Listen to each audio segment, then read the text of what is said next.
Hello friends, नमस्कार। एक बार फिर स्वागत करेंगे आपका GS exam solution YouTube channel पे। दोस्तों, अभी तक हमारे चैनल पर नए होंगे तो हमारे चैनल को सब्सक्राइब कर देंगे, क्योंकि इस चैनल के माध्यम से आपको डेली जीके जीएस के क्वेश्चन बताए जाते हैं। आप किसी भी अन्य परीक्षा की तैयारी करते हैं, जैसे UPP, CET, UP BEd video, UPSC, UPPCS, MTS, CHSL, RORO, CRPF, Agniveer इत्यादि संबंधित अन्य परीक्षाओं की तैयारी के लिए स्टैटिक जीके और जीएस से संबंधित क्वेश्चन बताए जाते हैं। और डेली आपको 8 बजे शाम में, ये रात को आपको वीडियो दी जाती है। और इसमें जो प्रश्नों की संख्या होती है 20 होती है, और सभी क्वेश्चन जो होते हैं मल्टीपल चॉइस क्वेश्चन के होंगे। तो जो स्टैटिक जीके की यह क्लास है दोस्तों, आज आपको बहुत ही बेहतरीन क्वेश्चन देखने को मिलेंगे, क्योंकि बहुत ही इंपॉर्टेंट क्वेश्चन मैं लाया हूँ। तो चलिए, चैनल को सब्सक्राइब कर दीजिएगा और आज के प्रश्नों को हल करेंगे। जिसको भी आंसर मालूम होगा वो कमेंट बॉक्स में कमेंट कर देगा। तो चलिए, आज का क्वेश्चन है कि पंचगंगा तथा दूधगंगा किसकी सहायक नदी है। अब यहाँ पंचगंगा और दूधगंगा की बात हो रही है दोस्तों। तो पंचगंगा दूधगंगा गंगा नदी की नहीं है, ये है कृष्णा नदी की सहायक नदी। ठीक है, आप गंगा गंगा देख के गंगा नदी ऑप्शन में मार देंगे तो ये नहीं होगा। पंचगंगा तथा दूधगंगा जो है कृष्णा नदी की सहायक नदियाँ हैं। तो विकल्प इसका जो ए होगा, इसका राइट आंसर हो जाएगा मित्रों। अगला क्वेश्चन देखेंगे। तो दूसरे नंबर का क्वेश्चन है कि निम्नलिखित में से कौन भारत की सबसे बड़ी प्रायद्वीपीय नदी है। तो इनमें से अगर जो प्रायद्वीपीय भारत की सबसे बड़ी नदी देखा जाए तो है आपकी गोदावरी नदी। कौन सी नदी है दोस्तों? गोदावरी नदी। तो आपका जो विकल्प बी होगा, इसका सही उत्तर हो जाएगा कि प्रायद्वीपीय भारत की सबसे बड़ी जो नदी है वो आपकी गोदावरी नदी है। अगला क्वेश्चन है आपका तीसरे नंबर का कि भवाई किस राज्य का लोक नृत्य है। भवाई, यहाँ भवाई लोक नृत्य की बात हो रही है। तो भवाई दोस्तों, जैसे भवानी, माँ भवानी ज़्यादा राजस्थान के लोगों को मशहूर थी, क्षत्रिय राजाओं की। तो लोक नृत्य भवाई जो है राजस्थान से संबंधित है। किस राज्य से संबंधित है दोस्तों भवाई लोक नृत्य? तो आपके राजस्थान राज्य से। विकल्प इसका जो सी होगा, राइट आंसर हो जाएगा। ठीक है, भवाई जो है आपके राजस्थान राज्य की प्रमुख एक लोक नृत्य में से एक है, प्रमुख लोक नृत्यों में से एक है।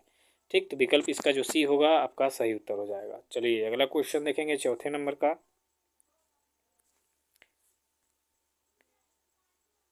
तो चौथे नंबर का आपका क्वेश्चन है दोस्तों कि पड़िहारी लोक नृत्य कहाँ प्रचलित है। अभी जैसे आप भवाई देखिए राजस्थान का है, प्रमुख एक लोक नृत्य है।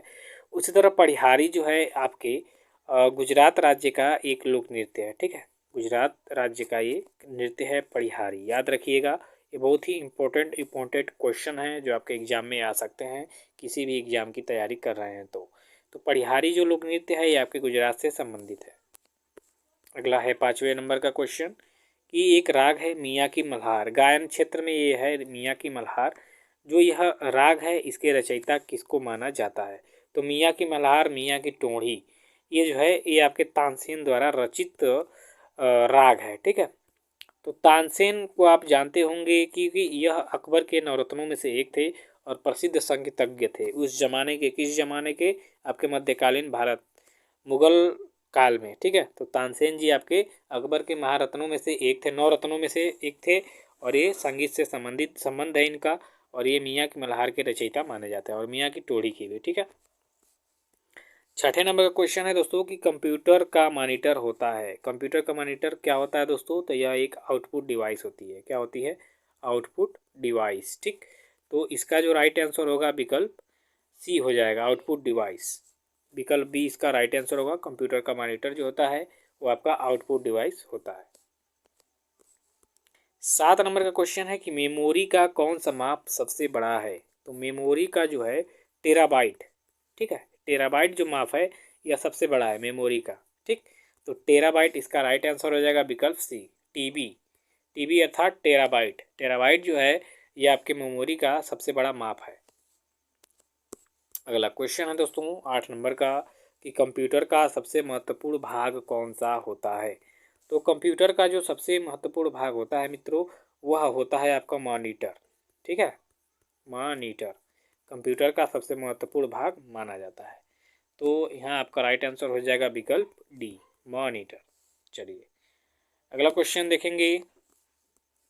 9 नंबर का आपका होगा कि जो दूध का घनत्व है ये किसके द्वारा मापा जाता है। दूध का घनत्व या दूध की जो शुद्धता होती है किसके द्वारा मापी जाती है। तो दोस्तों उस यंत्र का नाम है लैक्टोमीटर।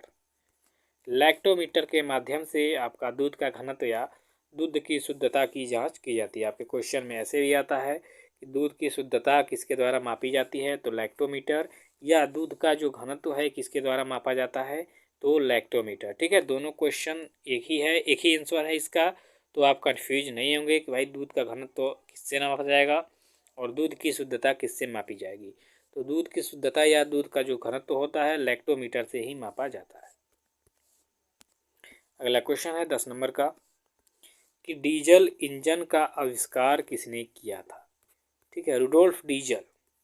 रुडोल्फ डीजल ने डीजल इंजन का आविष्कार किया था। देखिए रुडोल्फ डीजल ने डीजल इंजन का जब आविष्कार किया था तो इसको लोग पागल बोले। ठीक है, इसका जो ये आविष्कार था इसको विफल माना गया। ठीक है, क्योंकि ये डीजल इंजन से उस समय गाड़ियाँ नहीं चलती थी, डीजल इंजन का उस समय विकास नहीं था, तो शुरू शुरू में इसको मतलब पागल कहा गया, इसको बहुत ही प्रताड़ित किया गया, जिसके चलते रुडोल्फ डीजल ने आत्महत्या कर लिया था। लेकिन बाद में महत्व समझ में आया और आप जो आज देख रहे हैं आप लोग डीजल इंजन का कितना बड़ा महत्व है। ठीक है, यातायात के साधन में डीजल इंजन का जितना बड़ा महत्व है, हो सकता है जो डीजल इंजन का आविष्कार ना हुआ होता तो हम क्या होते, इतने एडवांस नहीं हुए होते। ठीक है, चलिए 11 नंबर का क्वेश्चन है, भारत में पहली पूर्ण जनसंख्या किस वर्ष की थी। ये देखिए पूर्ण है, यहाँ पे पूर्ण हो गया है पूर्ण। ठीक है, पूर्ण जनसंख्या किस वर्ष की गई थी। तो भारत में पूर्ण जनसंख्या जो है या नियमित जनसंख्या की जो गणना है इसकी बात करेंगे तो यह 1881 में स्टार्ट हुई थी। ठीक है, 1881 में। और 1872 में क्या हुआ था कि सबसे पहली जनगणना हुई थी। ठीक है, भारत में सबसे पहली जनगणना 1872 में हुई, लेकिन नियमित या पूर्ण रूप से जो जनगणना हुई, यहाँ जनगणना होना चाहिए था, जनसंख्या हो गया। ठीक है, थोड़ा सा कन्फ्यूजन होंगे आप लोग, लेकिन मैं बता दे रहा हूँ कि भारत में जो पूर्ण जनसंख्या जनगणना या पूर्ण नियमित जनगणना जो है 1881 को स्टार्ट हुई थी। ठीक है, तो विकल्प में आपका जो सी होगा राइट आंसर हो जाएगा। अगला है 12 नंबर का क्वेश्चन कि 2011 की जनगणना के अनुसार भारत का सबसे कम आबादी वाला राज्य कौन है। यह देखिए ये जो क्वेश्चन है ये भी इम्पोर्टेंट क्वेश्चन है। ठीक, कि क्योंकि भारत का सबसे कम आबादी वाला राज्य कौन है 2011 की जनगणना के अनुसार, तो वह राज्य है आपका सिक्किम। ठीक, अब सिक्किम, अब इसके बाद जो जनगणना होगी हो सकता है कि आंकड़े परिवर्तित होंगे, लेकिन 2011 की जनगणना के अनुसार देखेंगे तो इसका राइट आंसर आपका सिक्किम हो जाएगा।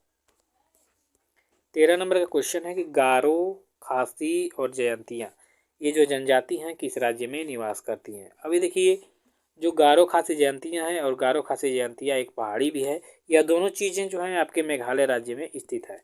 तो इसका राइट आंसर आपका विकल्प ये होगा कि गारो खासी जयंतियाँ मेघालय राज्य में स्थित है। जो जनजातियाँ हैं और जो पहाड़ी है ये दोनों चीज़ें आपके मेघालय में स्थित है, मेघालय से ही संबंधित है। 14 नंबर का क्वेश्चन है कि झारखंड राज्य की सबसे बड़ी जनजाति कौन है। तो दोस्तों झारखंड राज्य की सबसे बड़ी जो जनजाति है वह है संथाल जनजाति। विकल्प जो आपका बी होगा इसका राइट आंसर हो जाएगा संथाल जनजाति। अगला है 15 नंबर का क्वेश्चन कि भारत में रेलवे तंत्र की स्थापना कब हुई थी। यानी भारत में रेलवे तंत्र कब स्थापित किया गया था। तो 1853 में यह जो है स्थापित किया गया था लॉर्ड डलहौजी के समय में, और इसी ने करवाया था, इसलिए भारतीय रेलवे का जनक लॉर्ड डलहौजी को माना जाता है। तो लॉर्ड डलहौजी इसका हो जाएगा रेलवे के जनक, और इसी के शासनकाल में 1853 में रेलवे तंत्र की स्थापना हुई थी। 16वें नंबर का क्वेश्चन है कि उच्चतम न्यायालय की सबसे पहली महिला न्यायाधीश कौन थी। निम्न में से जो है उच्चतम न्यायालय की सबसे पहली महिला न्यायाधीश कौन थी। तो दोस्तों वो थी आपकी फातिमा बीबी। ठीक है, फातिमा बीबी जो हैं यह आपके उच्चतम न्यायालय की पहली महिला न्यायाधीश हुई। विकल्प जो आपका सी होगा राइट आंसर हो जाएगा। अगला है 17 नंबर का क्वेश्चन कि स्वतंत्र भारत के प्रथम लोकसभा अध्यक्ष कौन थे। तो स्वतंत्र भारत के जो आपके लोकसभा अध्यक्ष हुए या प्रथम लोकसभा अध्यक्ष हुए थे जीवी मावलंकर। जीवी मावलंकर, तो इसका राइट आंसर हो जाएगा विकल्प ए जीवी मावलंकर। 18 नंबर का क्वेश्चन है कि आनंद मठ के लेखक कौन है। तो दोस्तों आनंद मठ के लेखक जो हैं वह हैं बंकिम चंद्र चटर्जी। ठीक, ये आपका कई बार एग्जाम में पूछा हुआ प्रश्न है तो याद रखेंगे। बंकिम चंद्र चटर्जी। विकल्प जो आपका बी होगा इसका राइट आंसर हो जाएगा दोस्तों। चलिए आगे बढ़ेंगे। अगला क्वेश्चन है कि भूदान आंदोलन किसने प्रारंभ किया था। तो भूदान आंदोलन जो है इसको प्रारंभ करने का जो श्रेय है वो जाता है विनोबा भावे को। तो विकल्प जो आपका सी होगा इसका राइट आंसर हो जाएगा विनोबा भावे। भूदान आंदोलन जो है विनोबा भावे से संबंधित है। अब 20वें नंबर का क्वेश्चन है आपका कि लाइफ डिवाइन पुस्तक के लेखक कौन है। तो दोस्तों लाइफ डिवाइन जो पुस्तक है इसके लेखक है अरविंद घोष। कौन है? अरविंद घोष। विकल्प जो आपका डी होगा इसका सही उत्तर होगा। तो आज के लिए बस इतना ही। मिलते हैं नेक्स्ट वीडियो में। आपको सब शेड्यूल मैं बता दिया हूँ। इसको भी पीडीएफ चाहिए तो हमें आप कमेंट कर सकते हैं, पीडीएफ में आपको दे दूंगा। तब तक के लिए धन्यवाद। Thank you so much.